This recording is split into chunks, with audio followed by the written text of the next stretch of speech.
মই মানে প্ৰথম কথাটো হ'ল যে মই 19 তাৰিখৰ ভিতৰত হৈ যাব বুলি আশা কৰি ৰৈ আছোঁ। কাইলৈৰ ভিতৰত 19 তাৰিখৰ ভিতৰত আমাৰ এলায়েন্স হৈ যাব বুলি, কাৰণ গৌৰৱে কৈ থৈছে যে এছেম্বলি ছেশ্যনৰ ভিতৰত আমাৰ লগত বহি শেষ কৰিব। গতিকে 19 তাৰিখ কাইলৈৰ ভিতৰত শেষ হ'ব বুলি আশা কৰি ৰৈ আছোঁ।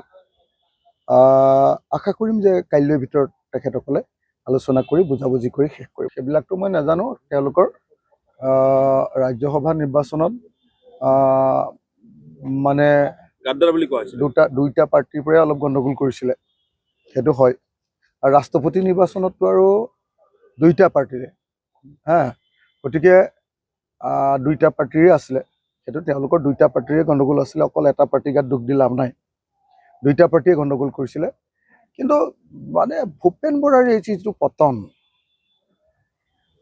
এই পতনটো মানে মই ভাবোঁ যে এটা অতি ক্ৰিটিকেল পিৰিয়ডত, একদম নিৰ্বাচনৰ আগত এনেকৈ ব্যক্তিগত স্বাৰ্থৰ কাৰণে নিজক বচাবৰ কাৰণেই হওক বা নিজক ওপৰলৈ উঠাবৰ কাৰণেই হওক, তেওঁ যিটো কৰিছে এইটো মই ভাবোঁ যে জাতিৰ বিৰুদ্ধে তেওঁ অৱস্থান লৈছে, মানুহৰ বিৰুদ্ধে তেওঁ অৱস্থান লৈছে।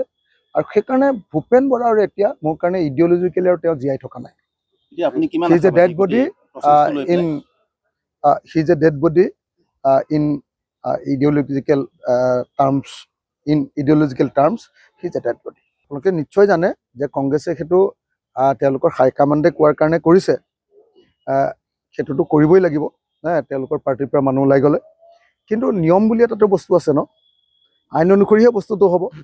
আগতে যদি তেওঁলোকে ছাছপেণ্ড কৰা মানুহ এজনকো যদি হেৰিয়ে খেদি দিয়া নাই স্পীকাৰে, এতিয়া আমাৰ দললৈ আহিলে বুলিয়েই লগে লগে খেদি দিব পাৰিব নেকি? তাৰ কাৰণেতো এটা প্ৰচেছ আছে ন। অকল ৰাইজৰ দললৈ আহিলে খেদি দিব নোৱাৰে নহয়। আগতে যেতিয়া এনে বহি আছিলে বা যিবিলাক মানুহ বিজেপিলৈ গৈছিলে, খেদিলে নেকি কাৰোবাক? কাকতো খেদিব নোৱাৰিলে। যদি তেতিয়া খেদিব নোৱাৰিলে, এতিয়া আমাৰ দললৈ আহিলে, ৰাইজৰ দললৈ আহিলে লগে লগে খেদিব নোৱাৰে নহয়। সেইকাৰণে আপোনালোকে খাটাং থাকক। মই আপোনালোকক ক্লিয়াৰলি এটা কথা কৈ দিছোঁ, চেয়াৰমান আলী আৰু মণ্ডল দা, এই দুইজনে আব্দুৰ ৰছিদ মণ্ডল আৰু চেয়াৰমান আলী দুইজনে আকৌ 2026 চনৰ বিধানসভাত আহিব।